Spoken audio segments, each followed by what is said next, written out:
అది వాడు అసంబద్ధుడు. వాడు అరుగు మీద కూర్చొని లింగి కట్టుకొని ఈనాడు పేపర్ చదివి ఒక సొట్ట కాల్చుకొని ఇంటికి వెళ్ళి అన్నం తిని పడుకొని వాడు జీవితం. నువ్వు సాధించి హైదరాబాద్ వచ్చి ఒక 1000 కోట్లు సంపాదించి ఆ 1000 కోట్లు అందరికి దానం చేసి మళ్ళీ ఊరు పోయి అరుగు మీద కూర్చొని మాట్లాడు. అంటే కాదు, ఈ మధ్య రోజుల్లో మన సినిమా పరిశ్రమకి సంబంధించి ఇప్పుడు ఎవడ సినిమా వాడిని ఎవరు విమర్శించలేదన్న నువ్వు. ఒకప్పుడు చేసేవాళ్ళు అట్లా, ఇప్పుడు సినిమా అంటలే. ఎందుకంటలేదంటే సినిమా అనే దాని స్టామినా, సినిమా పవర్ వాళ్ళకి అర్థమైపోయింది. దాని రేంజ్, సినిమా రేంజ్ మారిపోయింది. సినిమా రంగంలో ఉండటం అనేది పూర్వజనం సుకృతం నాగేంద్ర అన్న. అది అవును, దానిలో డౌట్ లేదు. ఆల్మోస్ట్ 40 ఏళ్ళుగా ప్రయాణం చేస్తున్నారు. పూర్వజనం సుకృతం అది. ఎవడన్నా సినిమా వాడు వాడికి 1,00,000 కోట్లు కాక మన దగ్గర 10 కోట్లు ఉన్నాయి. మణికొన్నకి కాళ్ళకి ఆడుంది ఏం లేదు. వాడితో పైరువీలు చేయాలి, బతిమాలు కావాలి, ఆడిని ప్యాంపరింగ్ చేయాలి, ఈయన ప్యాంపరింగ్ చేయాలి, సారథ్ చెప్పాలి, ఆడికి పార్టీలు ఇవ్వాలి, వీటికి ఇది చేయాలి, మాకు ఈ పని చేయాలండి, మాకు ఇది చేయమండి, మీకు ఇది ఇస్తామని 100 రకాలు మాట్లాడాలి. సినిమా రంగం మంచి కథ రాసుకొని ఒక అద్భుతమైన బ్లాక్ బస్టర్ కొట్టా అంటే వాడి హ్యాట్స్ ఆఫ్ వాడికి. కాదండి, ఇప్పుడు మీరు cinema, I know you are a true lover of cinema industry. మీకు రాజకీయాల్లోకి వెళ్తే మీకు చాలా చోట్ల మీరు చాలా వ్యవహారాలు సాధించి ఉండేవారు, కానీ ప్రత్యక్ష రాజకీయాల్లోకి మీరు ఎప్పుడు వెళ్ళలేదు. ఒక కాంగ్రెస్ సానుభూతిపరుడిగా మాత్రమే మీరు నిలబడ్డారు. నాకు రాజకీయం అంటే ఈ మధ్య భయం వేసేస్తుంది అన్న. ఎందుకంటే నా మెంటాలిటీకి బేసిక్గా మరీ 6-7 నెలల ఇంకా భయం ఎక్కువైపోయింది. చీదీని అమ్మ రాజకీయం అనిపిస్తుంది ఒక్కోసారి. ఏం చేత ఎందుకోసం అంటే అన్నయ్య, కరెక్ట్గా కష్టపడ్డాడు గుర్తింపు ఉండదో. ఇక్కడ రాజకీయాన్ని డబ్బు డామినేట్ చేస్తుందన్న. ఒకప్పుడు విలువలతో ఎట్లా అబ్బా వాడు పనిచేశాడు. ఒకరోజు నా ప్రత్యక్ష సాక్షిని భలే గుర్తొచ్చింది నాకు. బొత్స సత్యనారాయణ గారు పిసిసి ప్రెసిడెంట్, నంబర్ 7 మినిస్టర్స్ కోర్సులో కూర్చున్నాం. మహానుభావుడు సోమయాజులు గారిని గురుగారు చచ్చిపోయారు. రాజశేఖర రెడ్డి గారు ఫైనాన్షియల్ అడ్వైజర్. బొత్సన్న, నేను, సోమయాజులు గారు, వట్టి వసంత కుమారు ఎవరో అందరం కూర్చొని ఉన్నాం. కూర్చొని ఒక ఆయన ఉంటే ఒక రాజ్యసభ సీటు ఎవరికి ఇవ్వాలి అనుకుంటున్నారు. ఎవరికి ఇవ్వాలి అనుకుంటుంటే 4-5 పేర్లు వచ్చినాయి. పొద్దు వాడు ఆంధ్ర నుంచి ఆయనకి ఇచ్చాం, రాయలసీమ నుంచి ఆయనకి ఇచ్చాం, ఇక్కడ ఉన్నాను. ఎవరైనా ఈ తెలంగాణ ప్రాంతం నుంచి మంచి బీసీ వాడికి ఇవ్వాలంటే ఒక పెద్ద పేర్లు, ఆ డబ్బు ఉన్నాడు పేరు, ఈ డబ్బు ఉన్నాడు పేరు వచ్చింది. ప్రత్యక్ష సాక్షిని ఒక రాజకీయం గురించి చెప్తే కొద్దిసేపు పాపం ఆయన ఆలోచించి ఫోన్ చేసి గాంధీ భవన్కి ఫోన్ చేశాడు. రేబాల భాస్కరో ఎవరో ఒక ఆయన ఉన్నాడు, వరంగల్. ఆయన తర్వాత ఒక భాస్కర్ ఏదో సంథింగ్ పేరు ఒక ఆయన ఉంది. ఆయన గాంధీ భవన్లో చిన్న పని చేస్తుండేవాడు ఆఫీస్లో. మరి ఆయన అర్జెంటుగా నా అప్లికేషన్ నింపమని చెప్పన్నాడు. నేను పక్కన షాక్ అయ్యాను. ఆయనకి ఏంటన్నాయి అంటే 30 ఏళ్ళ నుంచి పార్టీ ఆఫీసులో నమ్ముకొని పనిచేస్తున్నాడు, ఆయనకి ఇవ్వకూడదా అని ఆయనకి రాజ్యసభ ఇచ్చాడండి. ఆయనకు రాజ్యసభ ఇచ్చాడు.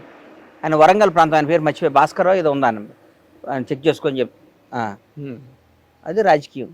ఇప్పుడు 100 కోట్లు ఇస్తాడా, ఇటు 200 కోట్లు ఇస్తాడా, వీడికి ఫార్మా కంపెనీ ఉందా? మరి ఇప్పుడు ఉన్నది మీ కాంగ్రెస్ ఏనండి, ఇప్పుడు కాదు, ఇప్పుడు మా కాంగ్రెస్ పార్టీ గురించి, గత రాజకీయాల గురించి చెప్తున్నా. ప్రస్తుత మా పార్టీ గురించి అట్లా, వీడికి గ్రానైట్ ఫ్యాక్టరీ ఉందా, వీడికి ఫార్మా ఉందా, వీడు 800 కోట్లు ఇస్తాడు, ఈ డబ్బులకి ఇది అమ్ముదాం, అట్లా ఆలోచిస్తున్నారు. అట్లా ఆలోచించినప్పుడు కార్యకర్తకి ఎక్కడ న్యాయం జరిగింది? ఇక్కడ కార్యకర్త పార్టీ కోసం పిల్లని వదిలిపెట్టి అన్ని వ్యాపారాలు వదిలిపెట్టుకొని జెండా మోసి జై కాంగ్రెస్, జై టీఆర్ఎస్, జై టీడీపీ, జై జనసేన అనే కార్యకర్తకి వాడు డబ్బు సంపాదించుకొని వాడు వ్యాపారం చేసి, వాడు వ్యవసాయం చేసి, వాడు వ్యాపారం చేస్తే వాడిని జెండా మోసి వాడు ఎవరు మోస్తారు? నువ్వు పిలుపునియంగాలి ధర్నాలు ఎవరు చేస్తారు? నువ్వు పిలుపునియంగాలి బంధువులు ఎవరు చేస్తారో? నువ్వు పిలుపునియంగాలి నీ మీటింగ్లకు వచ్చి జై ఎవరు కొడతారో? నీ జై కొట్టే అంటే వాడికి ఒక రోజు పోతుంది. వాడు సంవత్సరంలో ప్రతిపక్షంలో ఉన్నప్పుడు ఒక 50 రోజులు 60 రోజులు ఈ ధర్నాలు పనులు చేసి ఒక 50 రోజులు పండగలకు పోయి వాడు ఎక్కడ సంపాదిస్తాడు జీవితంలో? నిజమైన కార్యకర్త ఎక్కడ సంపాదిస్తాడు? చూడాలి కదా మనం. వాళ్ళని చూడకుండా వాళ్ళని ఈ గత గవర్నమెంట్లో ఈయన రియల్ ఎస్టేట్ చేసి 1000 కోట్లు సంపాదించాడు. ఆ స్కామ్ చేసి ఆ 1000 కోట్లని పార్టీ తీసుకుంటే ఇక 300 కోట్ల 400 కోట్ల డబ్బులు వస్తాయి. ఆ 400 కోట్లు మన పార్టీకి ఉపయోగపడతాయి అని ఆలోచించినప్పుడు రాజకీయం చేయడం ఎందుకన్నా? కరెక్ట్. నేనేం చెప్తున్నానంటే, కార్యకర్తగా పుట్టడం తప్పు కాదు, మీరు కార్యకర్తగా చచ్చిపోవటం అంతే కదన్నా. మన కార్యకర్తగానే ఉండాలా? నువ్వు ఏ ఎండగా గొడుగు బట్టి కాదు ఏ ఎండగా గొడుగు బట్టి ఎవరి దగ్గర వీలైతే అంతమంది దోసుకొని ఇవాళ ఈ పార్టీలో ఉండి, రేపు ఇంకో పార్టీలో ఉండి, ఎల్లుండి ఇంకో పార్టీ వస్తే, నేను అంతకుముందు కాంగ్రెస్లో ఉండి తర్వాత టీఆర్ఎస్లోకి వచ్చి మళ్ళీ ఇవాళ కాంగ్రెస్లోకి వచ్చి రేపు మళ్ళీ ఇంకోసారి బీజేపీ వస్తే బీజేపీలోకి వెళ్ళిపోయి ఇంకోసారి ఇంకో పార్టీలోకి వెళ్ళిపోయేవాడిదే రాజ్యం. అవును. అదే ఇవాళ రాజ్యం అది. అంటే ఇప్పుడు ప్రస్తుతం ఏ నడుస్తున్న నేను 7th క్లాస్ చదువుతున్నప్పుడు ముగిలిగిద్ద స్కూల్లో షాద్నగర్లో ఉన్నప్పుడు బయటకు వస్తే ఇందిరాగాంధీ చచ్చిపోయింది. ఆ రోజు నా గుండెల్లో పడిపోయింది. అయ్యో పాపం అమ్మని చంపేశారా అని. అప్పటి నుంచి నేను కాంగ్రెసే. ఉండకపోని అధికారంలో రాకపోని కాంగ్రెస్ అంటే ఇష్టం అని నాలాంటి అడిగి రాజకీయం పనికిరాదని ఫీల్ అవుతున్నాను నేను. కానీ మీరు బాగానే వ్యవహారకర్త కూడా. లౌక్యం లేకపోవడం, కుండబద్దలు కొట్టినట్టు మాట్లాడి ఇవన్నీ ఉండటంతో పాటు మీరు మంచి వ్యవహారకర్త. అంటే ఒక వ్యూహాన్ని కరెక్ట్ గా ఇంప్లిమెంట్ చేయలేదు. అవన్నీ ఉపయోగం లేదన్న. దాన్ని డామినేట్ చేస్తుంది డబ్బు. ఇవ్వాలి మీ దగ్గర డబ్బు లేదండి. డబ్బున్నా కానీ డబ్బు అంటే ఇట్లా నేను 1000 కోట్లు నా దగ్గర లేవు. 1000 కోట్లు. ఇప్పుడు రాజకీయం సీటు కొనాలంటే 200 కోట్లు కావాలి. రాజకీయం డబ్బుతో అయిపోయింది, ముడిపోయిపోయింది. ఇలా పెరిగిపోయింది రాజకీయం. ఇంతకుముందు రాజకీయాలు కాదు అది. చంద్రబాబు నాయుడు గారు, రాజశేఖర రెడ్డి గారు రాజకీయాలు కాదు. అదే మీరు ఇందాక చెప్పినట్టు కాంగ్రెస్ పార్టీ ఆఫీసులో 30 ఏళ్ళుగా పనిచేస్తున్న అతన్ని తీసుకెళ్లి రాజ్యసభ ఇచ్చారు. ఆ రాజకీయం లేదు ఇప్పుడు. ఆ రాజకీయం ఎక్కడ ఉంది ఇప్పుడు? నిజం చెప్పండి. ఇప్పుడు లేదు. ఏ పార్టీలో ఉంది? ఏ పార్టీలో లేదు, ఏ రాష్ట్రంలోనూ కూడా లేదు. అంటే వాళ్ళని మనం తప్పుగా అనకూడదు. పార్టీ నడపాలంటే అది అవసరం. ఎగ్జాక్ట్లీ. అంటే ఎలక్షన్ అన్నది నేను కార్యకర్తలందరికీ చేతులు ఎత్తి మీ ద్వారా మళ్ళీ ఇంటర్వ్యూలు పద్దాలు ఇవ్వడం ఇష్టం లేదు చెప్తున్నా.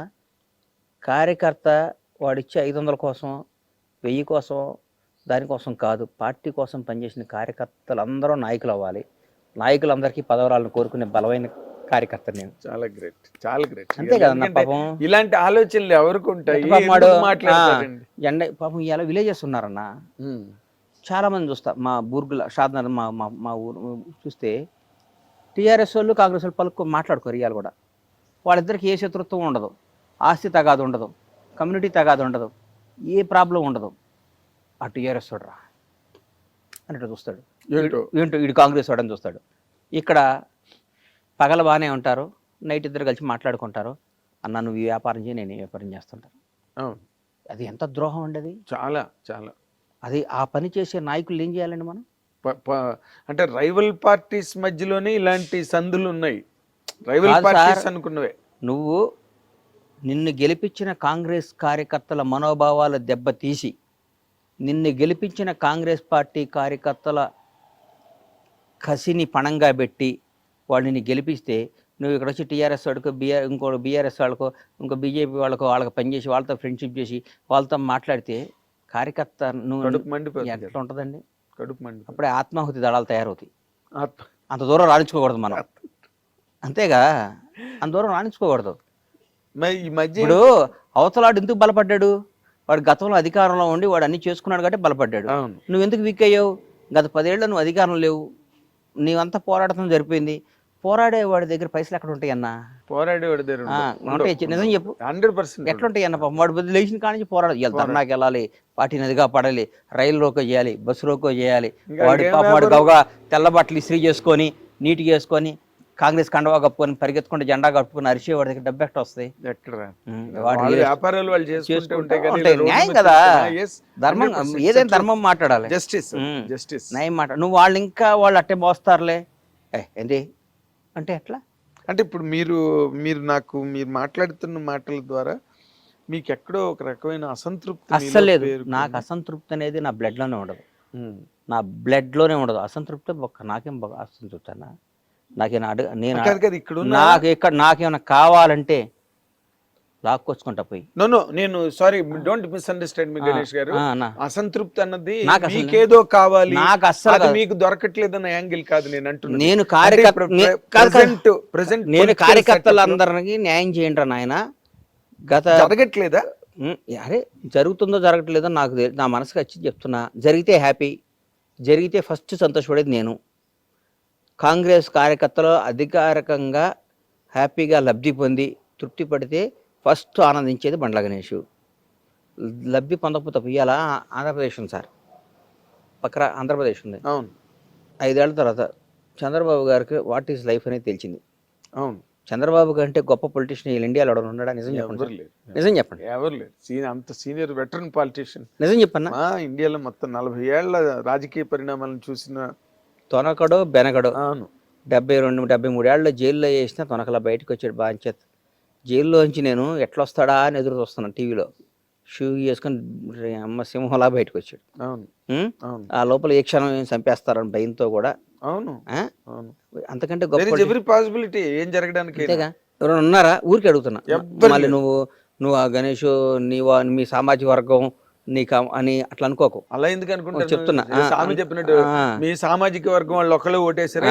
బాగా చెప్పావు. అందుకని నాకు ఆ పార్టీ కాదు, నేను కాంగ్రెస్ పార్టీ వాడిని చెప్తున్నా. ఆయన ఈసారి వచ్చినాక గత ప్రభుత్వంలో ఉన్న ఆఫీసర్ల దగ్గర నుంచి, పనిచేసిన కార్యకర్తల దగ్గర నుంచి ఎంత బాగా చేస్తున్నాడండి. అసలు వేరే లెవెల్, నెక్స్ట్ ఇట్లాంటి ఎంత బాగా చేస్తున్నాడు పని. అవును. బికాస్ ఆఫ్ అందరూ అంటున్నారు మీ సార్ కాదు, చంద్రబాబు గారు కాదు, లోకేష్ కూడా అంటున్నారు. ఏదో ఒకటి వాళ్ళ టీమేగా, మొత్తం టీం ఇందాక అన్నట్టుగా పేరు చంద్రబాబు నాయుడు గారిదే కదా. వాళ్ళు మంచి సలహా మంచి ఫట ఫట ఫట ఫట చైర్మన్ వేసేసుకున్నాడు. ఫట ఫట ఫట ఫట మన ఆఫీసులు అందరూ మర్చిచాడు. ఫట ఫట ఫట గత ప్రభుత్వం చేసిన తప్పులందరినీ ఎత్తి చూపే వాళ్ళందరినీ విక్టిమ్ చేసి పారేశాడు. అక్కడ తిరుపతి అన్నది ఒక్కసారి విక్టిమ్ చేసాడు. అవును, విక్టిమ్ చేశారు. అంటే వణుకు అనేది ఏంటో చూపించాడు వాళ్ళకి. బాబు, మనం ధర్మంతోనే నడవాలి, మన ఆఫీసులో మన పని మనం చేయాలి, తప్పు చేయకూడదు, ఒకటి చెప్తే వినకూడదు అని చేశాడు. మేము ఎక్కడ చేస్తున్నాం? మేము చేస్తున్నాం ఇక్కడ లేదు. గత ప్రభుత్వం చేసిన వాళ్ళ ఆఫీసుల దగ్గర పని చేస్తున్నాంగా. అన్న, నువ్వు మా దగ్గర అకౌంటెంట్ శ్రీనివాస్ గారు ఉండేవాడు. మా అకౌంటెంట్ శ్రీనివాస్ గారు ఒక 1 year దాదాపు 13 ఏళ్ళు పనిచేశాడు నా దగ్గర. నేను ప్రొడక్షన్ లేదు కదా శ్రీనివాస్ గారు, ఇక్కడ జాబ్ చేసుకోండి, మన సినిమా చేయట్లేదు కదా. పాపం ఆయన చాలా మంచోడు, బాగా చదువుకున్నాడు. చేస్తే వేరే కంపెనీలో జాయిన్ అయ్యాడు. పేరెందుకులే, జాయిన్ అయితే ఇప్పుడు కూడా ఈ రోజుకి కూడా నేను ఆయన పాపం జీతం వేయను, ఆయనతో ఏం చేయను. ఫోన్ చేసి సార్ ఇమ్మీడియట్గా ఫ్లైట్ టికెట్లు బుక్ చేయండి అని చెప్తా. సార్ కొంచెం మన ఇన్కమ్ ట్యాక్స్ ఆ పని చూడండి అని చెప్తా. శ్రీనివాస్ గారు పలానప్పుడు మన పలానాది ఉంది కదా, అదేమైందో చెక్ చేయండి అని చెప్తా. అన్ని పనులు చేస్తాడు. ఎందుకు చేస్తాడు? నా దగ్గర 13 ఏళ్ళు పనిచేసాడు అన్న ప్రేమ ఉంటుందిగా. ప్రేమ ఉంటుంది, 100% ఉంటుంది. ఆ టైంలో మీరు చూపించిన ఆదరణ ఉంటుంది కదా. అవుతుంది. ఇప్పుడు కూడా సేమ్ అంతేగా. ఆఫీసర్లు ఉన్నారు, 10 ఏళ్ళు బీఆర్ఎస్ గవర్నమెంట్లో పనిచేశారు. ఆ మంత్రి మాజీ మంత్రి ఉండొచ్చు, ఫోన్ చేసి నాగేంద్ర కుమార్ గారు పలానా బండ్ల గణేష్ని పంపిస్తున్నా, కొద్దిగా వీలైతే హెల్ప్ చేయండి అంటే, నువ్వు చేస్తావు చేయవన్నా? చేస్తారు. అది రాకూడదు అంట నేను. అది ఎట్లా జరుగుద్ది? మరి దానిలోని మీరు అది ఎట్లా జరుగుద్ది? జరగకూడదు, జరగకూడదు. మాకు జరగాలి, కాంగ్రెస్ కార్యకర్తలు జరగాలి, కాంగ్రెస్ పార్టీ వాళ్ళకి జరగాలి. ప్రతి ఒక్క లబ్ధి మంచి చెడు కాంగ్రెస్ కార్యకర్తలకే జరగాలని కోరుకుంటాను నేను. అవును, 10 ఏళ్ళు పోరాటం చేశారు మీరు. మాకు జరగకుండా నువ్వు వాళ్ళ ఆఫీసర్లు తప్పే ఉంది. ఆఫీసులు తప్పే ఉంది సార్. నువ్వు ఆఫీసర్కి నువ్వు గతంలో ఆ పదవిని ఉంచకూడదు. నువ్వు ఇప్పుడు చంద్రబాబు నాయుడు గారు ఎలాగైతే ప్రక్షాళన ఉండాలి, ఉండకూడదు. ఎందుకు?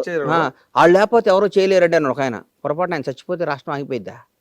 ఎలా అయిపోద్ది? రాజశేఖర రెడ్డి గారు లాంటి మహానుభావుడు చనిపోతేనే రాష్ట్రం ఆగలే.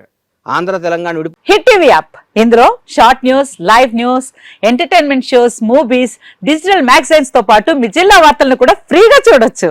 ఇంకెందుకు ఆలస్యం? వెంటనే హిట్ టీవీ యాప్ ని డౌన్లోడ్ చేసుకుని ఫ్రీగా ఎంటర్టైన్మెంట్ పొందండి. Hit TV app. Hit TV app. Please download hit TV app. Hit TV app ని ఫ్రీగా డౌన్లోడ్ చేసుకుని ఎంజాయ్ చేయండి. మీకు నచ్చిన ఎంటర్టైన్మెంట్ కోసం హిట్ టీవీ యాప్ ని ఫ్రీగా డౌన్లోడ్ చేసుకుని ఎంజాయ్ చేయండి. హిట్ టీవీ యాప్ ని డౌన్లోడ్ చేసుకుని ఆస్వాదించండి, ఆశీర్వదించండి. ఇంతమంది సెలబ్రిటీలు హిట్ టీవీ యాప్ ని డౌన్లోడ్ చేసుకోండి అని చెప్తున్నారంటే ఎంత మంచి యాప్ ఆలోచించండి. అమెరికాలో చదవాలనుకునే వాళ్ళకి విశ్వసనీయమైన పేరు మన శౌర్య కన్సల్టెన్సీ. UK లో 1 year masters. UK లో 1 year masters. 2 years work permit up to 5 years visa. Contact Saurya Consultancy. Contact 89851 89851.